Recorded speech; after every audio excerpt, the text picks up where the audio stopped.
the Crisis Management Committee does not know what's going on. Sa ulo na nagpabagang balita, Lahat naman sasagupin ng kumpanya. 16 sugatan sa salpukan ng bus at SUV sa Quezon City. Crisis management team sa hostage crisis, isa-isang nawala bago nagkaputukan. DOH, nagbabala sa paggamit ng mga halamang gamot kontra sa dengue. Elevator shaft sa itinatayong gusali sa Davao City gumuho. Isa patay, 4 sugatan. Pinakamalaking burger, niluto sa Serbia. At Winnie Padilla, naiyak. Ang dahilan, alamin.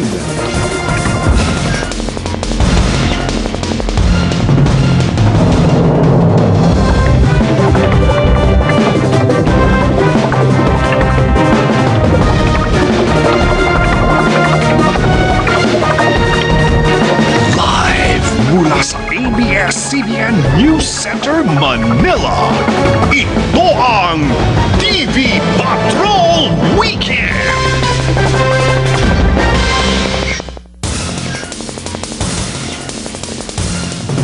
Magandang gabi Pilipinas, kami mga patrol ng Pilipino. Nagbabalita at naglilingkod sa inyo saan man sa mundo.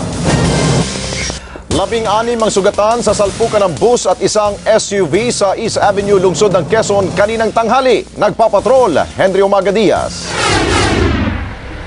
Wasak ang harapang bahagi ng Safeway bus na ito sa tapat mismo ng East Avenue Medical Center at Bangko Sentral ng Pilipinas. Basag na basag ang mga bintanang malapit sa pwesto ng driver.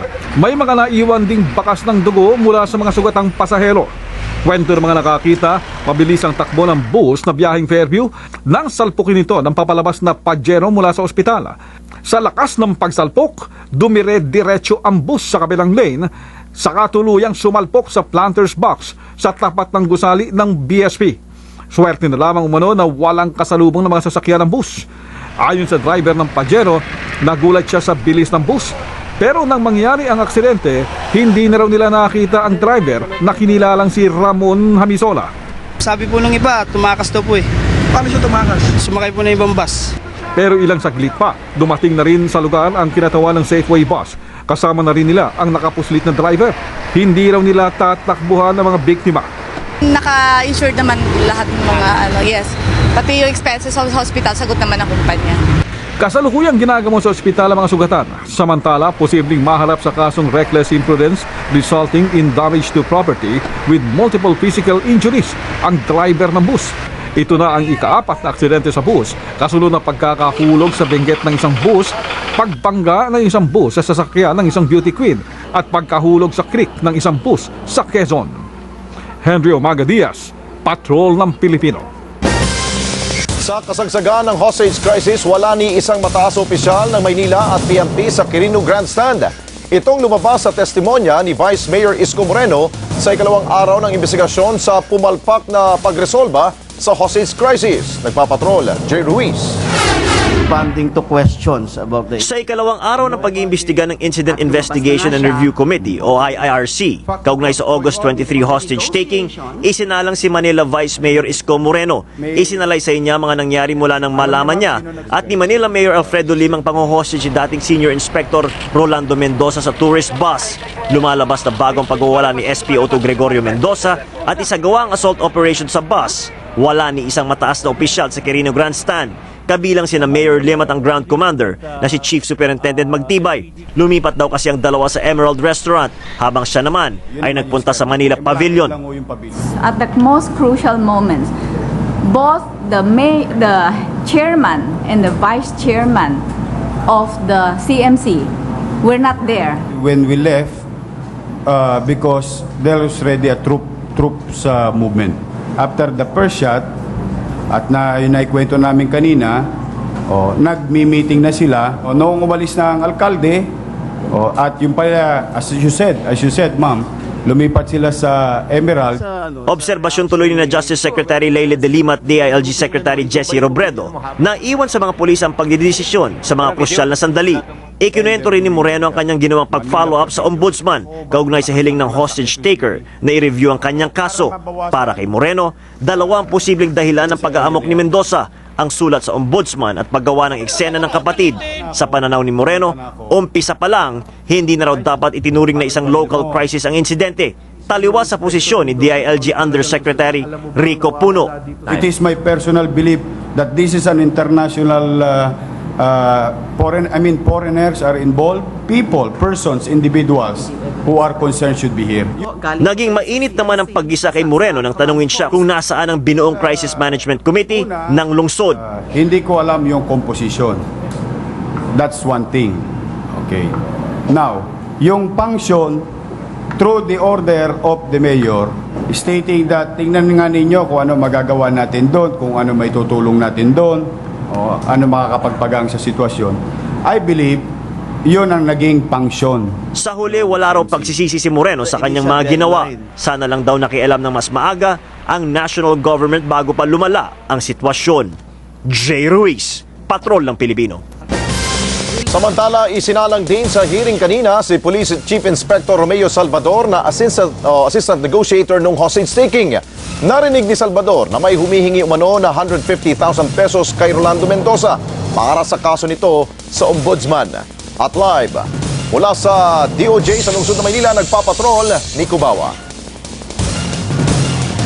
Bakit tumigil ang hearing dito sa DOJ matapos tumaas ang blood pressure ni Chief Inspector Romeo Salvador habang nagbibigay siya ng kanyang testimonya. Noong una ay kalmado pang assistant negotiator na si Chief Inspector Salvador nang humarap sa panel. Aminado si Salvador na wala siyang formal na training sa negosasyon sa hostage taking maliban sa paikibahagi niya sa dating kaso na pang-hostage si June Ducat at ng dating Tondo hostage taking. Kinuwento rin ni Salvador kung ano nangyari sa unang hiling ng hostage taker na si Senior Inspector Rolando Mendoza. Sabi ni Salvador, sa DOJ sana unang hiniling ni Senior Inspector Rolando Mendoza na ma-review ang kaso nito at di niya alam kung bakit napunta na sa ombudsman ng usapan. Maya-maya lang natigil ang hearing ng magka-alta presyon si Salvador. Pero nagpilit siyang magtuloy sa testimonya. May nakausap din si Mendoza sa cellphone na galing sa opisina ng ombudsman kung saan may narinig siyang mga mura. Sa naturang umanong pag-uusap, hiningan di umano si Mendoza dati ng taga-opisina ng ombudsman ng 150,000 pesos sa dati niyang kaso na lalong kinagalit nito. Nilinaw din niya na pinayagan ng crisis committee si Mendoza na ma-interview ng isang babaeng reporter pero hindi rin ito natuloy dahil gusto ni Mendoza na gawin ang interview sa loob ng bus.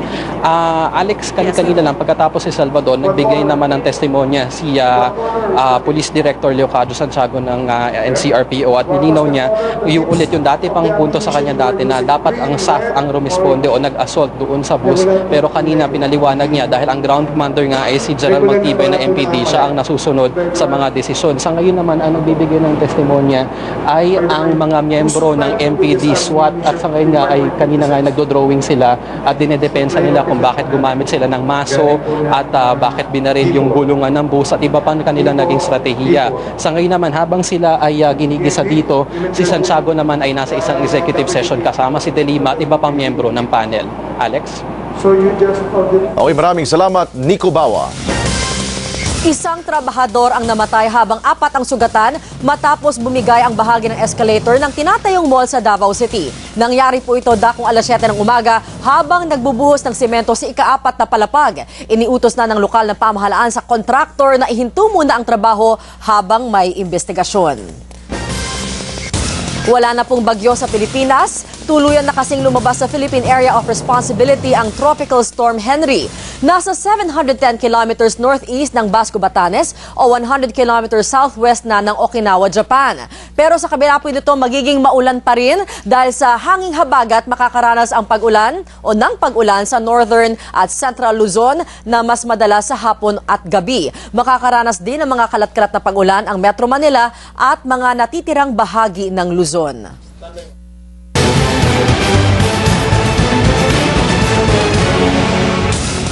Patay po ang isang babae matapos mahulog mula sa 19th floor ng condotel sa Makati City kaninang umaga. Pero aalamin pa kung suicide o may foul play sa insidente. Exclusive nagpapatrol, Jackie Manabat. Tulala at hindi pa rin makapaniwala si Dominador Medina na ang kasintahan niyang si Leslie Casala ang natagpuang patay sa kalsada kaninang madaling araw. Halos hindi na makilala si Leslie sa pinsalang tinamo. Hinala ng mga investigador, maaring tumalon nito mula sa 19th floor kung saan naroon ang kwarto nila ni Medina. Alas 8 pasado ng gabi na mag-check-in si Leslie sa Sunnet Tower sa Makati. Isang oras na nakalipas, pinasunod niya si Medina sa condotel. Ayon sa boyfriend, aligaga at hindi mapakali si Leslie. Natanong ko siya kung may problema ba, do you wanna talk about it? Sabi niya, no, I don't wanna talk. Sabi niya.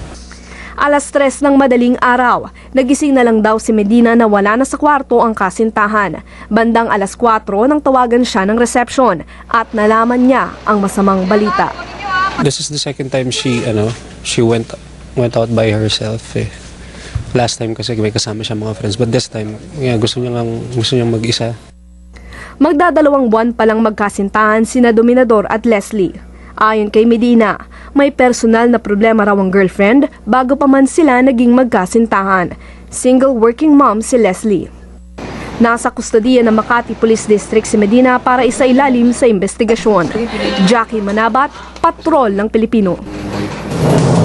Susunod! DOH nagbabala sa paggamit ng mga halamang gamot kontra sa dengue. Pinakamalaking burger inihanda sa Serbia. At Queenie Padilla naiyak. Ang dahilan, alamin sa pagbabalik ng TV Patrol Weekend.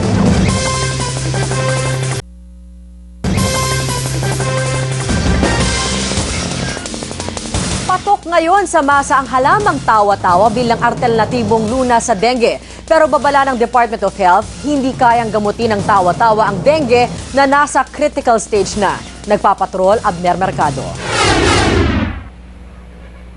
Sa Herbal Garden sa Quezon Memorial Circle, mabenta ang 20 pesos kada halaman ng tawa-tawa. Paniwala kasi ng marami, epektibo ito kontra dengue. Ilalaga yung dahon at inumin, medyo gagaling ka na. May nagsasabi na hindi ito makakagaling sa dengue, dalabang ko ito na putulan ng ulo. Sa naunang panayam sa herbalist at dating health secretary na si Jaime Galvestan, nakakatulong ang tawa-tawa para mapataas ang platelet count at mapigilan ang pagdurugo, pero hindi iminumungkahi ng DOH epidemiologist na si Dr. Eric Tayag ang pagpapaubaya lang sa tawa-tawa para gumaling sa dengue. Kung nagkakaroon na kasi ng pagdurugo, mahalaga na panatilihing hydrated ang pasyente. Kailangan mag-umpisa sila ng Orisol o oral rehydration salt solution. At yung tawa-tawa ay hindi po Orisol yun. May iba pang maaring inumin ang may sintomas ng dengue. Yung simpleng 1 litrong tubig, nahaluan nyo ng 8 kutsaritang asukal, 1 kutsaritang asin, haluin nyo nun 1 tasa, kada 1 oras, 2 oras, paiinom nyo sa bata habang nilalagnat po. Bukas naman ang Department of Health sa pag-aaral sa healing properties ng tawa-tawa. Hanggat wala ito, makabubuting ikonsulta sa doktor ang may sintomas ng dengue. Maging ang toxicologist na si Dr. Visitacion Antonio, pinag-iingat ang publiko sa lunas na hindi aprobado ng DOH, partikular ang alkaline powder ng isang agriculturist. Abner Mercado, Patrol ng Pilipino. Sinusuyod ngayon ng mga otoridad ang isang landfill sa Estados Unidos para hanapin ang nawawalang anak ng Pinoy na pinatay sa California. Pero paniwala ng pulis, patay na rin ang batang Pinoy dahil matagal na rin itong nawawala. Nagpapatrol mula sa Pittsburgh, California, Henny Espinosa.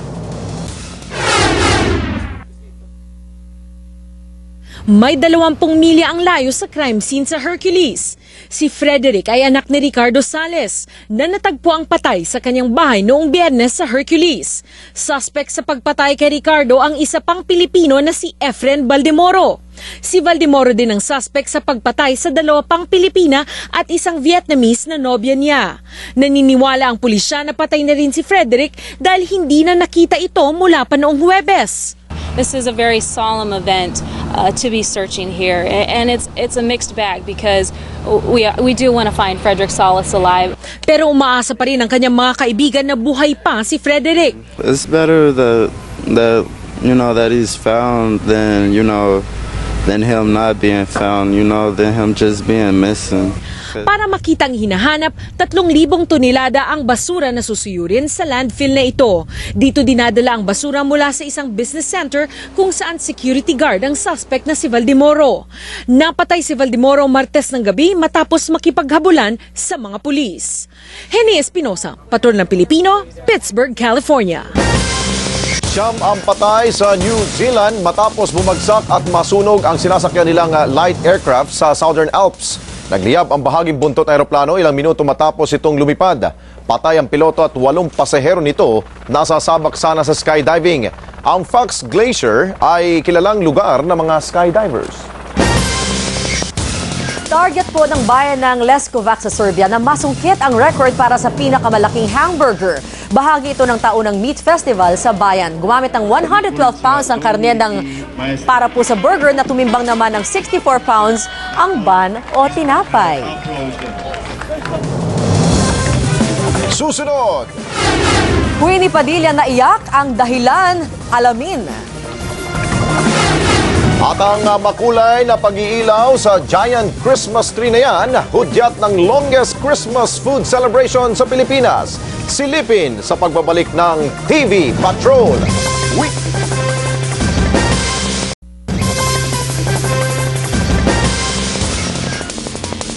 Bakit nga ba napaiyak ang dalaga ni Robin Padilla na si Queenie?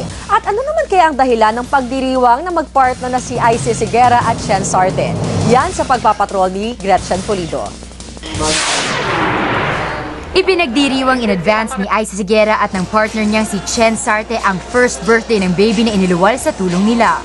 Matatanda ang nagmistulang kumadrona si Isa sa isang buntis na humihingi ng saklolo sa kasagsagan ng bahang dulot ng bagyong Pepeng sa Dagupan noong Oktubre.